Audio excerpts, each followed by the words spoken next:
orden. Wilders hovedbudskab er at stoppe indvandringen af muslimer til Europa. I really believe that it's 5 minutes to 12 when it comes to the danger of the Islamization of our continent, of Europe, indeed of the West. Now, welcome, Geert Wilders. As we just heard 1 year ago, you said in an interview with a colleague of mine, it's 5 minutes to 12 when it comes to the Islamization of the continent. Tell me first shortly, what's the time now? It's still a few minutes to 12, maybe 4 minutes to 12, because the Islamization is continuing. Only in my country we had 140,000 immigrants last year. But there's also good news. Parties like my party are getting stronger. My party became second largest party of the Netherlands in the European elections last year. So there is also a lot amount of people, normal people, that fear the Islamization and really want the government to act. So a lot of people trying to stop the clock going. Well, more people, not a majority yet, but more people than ever are supporting parties like mine that want to fight for freedom and stop the Islamization of our societies. You've compared Islamization with a tsunami. Why is that? Well, because the amount of the influx of both the mass immigration from Islamic countries and also the demographical changes are enormously. For instance, we have in the Netherlands today, we have 1 million people from Islamic background, and there were not even 100 some decades, 100 years ago. So it's really went very fast, very quick, and nobody really thought, unlike the last few years, what the changes meant. And the public is dissatisfied with it. But how many of this million people represents to you a problem? I have nothing against the people. I have nothing against Muslims. Let me make it very clear. I even acknowledge the fact that the majority of the Muslims in Denmark and Holland and Europe are law-abiding people. But still, I propose a ban of the immigration from Muslim countries, because I know that the more Islam, the more the Islamic ideology, which doesn't want to assimilate or integrate, but wants to submit and to dominate a society, the more they come, the stronger it becomes, the less freedom we will get, and the less pleasant our countries will become. If we take an overview over the whole of Europe, 25 million Muslims are living around Europe. How many are we talking about being a problem here? Yes.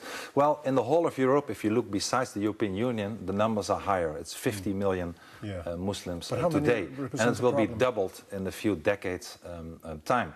In the year 2025, 1 out of 3 children born in Europe will be born out of Muslim parents.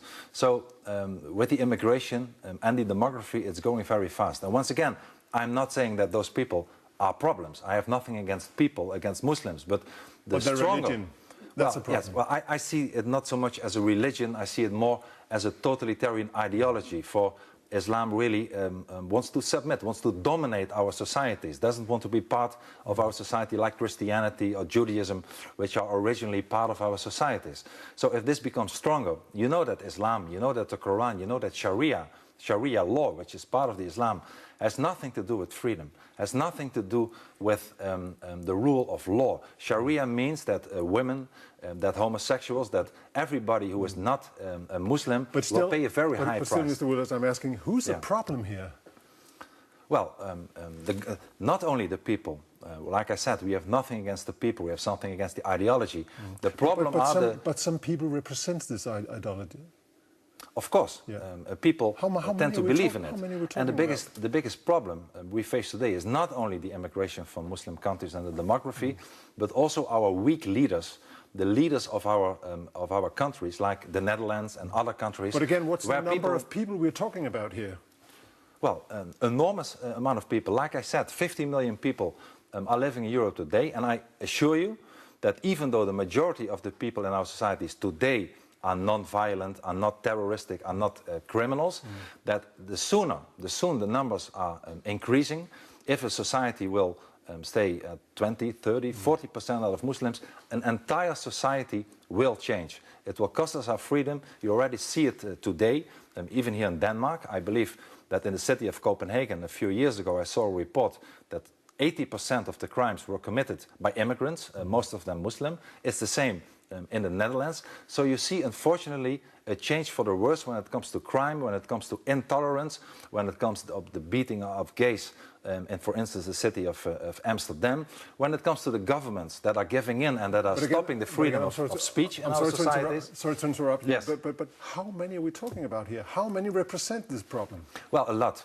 There was many surveys. What's a lot from your point of view? Millions, tens of millions. There was a survey. What about this tens of millions? Please, you asked me a question. I want to finish my answer. In the Netherlands, there was a survey that 1 out of 3 Muslim youth wanted to install Sharia. In the United Kingdom, we had a survey that 30–40% of the Muslim students there said that they want to get rid of democracy, also want to install the caliphate, want to install the Sharia. You see the same numbers in Sweden and even in your own country, Denmark. You see that it's still a minority, but a huge amount of Muslims really want a different society than the democratical society that we have today. And as long as they are not a minority, but as soon as they start becoming stronger, they will, I'm sure, change their tune, and it will be too late to fight back. And if you were the one to decide, then what should happen to all these people, to these millions of Muslims? Well, the people are already in our societies and don't want to go back to their countries on a voluntary basis. I have a very clear message. If you abide by our laws, if you abide by our values, by our rule of law, by our constitution, you are very welcome to stay. And you are equal as anybody else, and we will even help you. How many do you expect could abide this? Yes, but let me please finish my question. So if you abide by all the laws and values, you are welcome to stay. But if you don't, if you commit a crime, if you start thinking about jihad or Sharia, then it's very clear we will send you away, we will send you packing, we will strip you of the Dutch or Danish nationality, and we will send you away. So it's a red line, abide by the rules, and you are welcome to stay. And if you don't, we will send you away the same day. And at the same time, we want to stop of the immigration from Muslim countries, from any Muslim countries to our societies. How many do you expect to abide the law? Well, unfortunately, you will see, even here in your country, Denmark, 70% of the population in your prisons consist of people from Islamic background. In Holland, it's unfortunately not so much different. You see all over Europe, if you look at the statistics, so it's not an opinion, I'm talking about facts, that if you look at the crime rates, that people from Morocco, Algeria, other countries are unfortunately, I wish it was different, but what would you do to all these people? What would you do to all these people? Well, we're talking about millions of people. Are you going to send them out of Europe? Well, if they abide by our laws, if they don't commit crimes, if they don't start acting like Sharia or jihad, they are once again welcome to stay, and we will even help them to integrate by giving them money for education whatsoever. But if they don't, there's only one solution, and that is to send them away out of our countries immediately.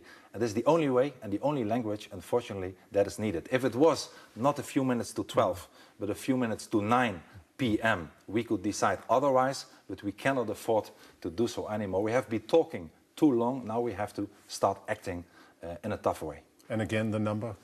What's the Well, like I said, if I talk about the numbers, which 70% of the prisons, many people wanting to implement Sharia or the Caliphate, are denouncing democracy.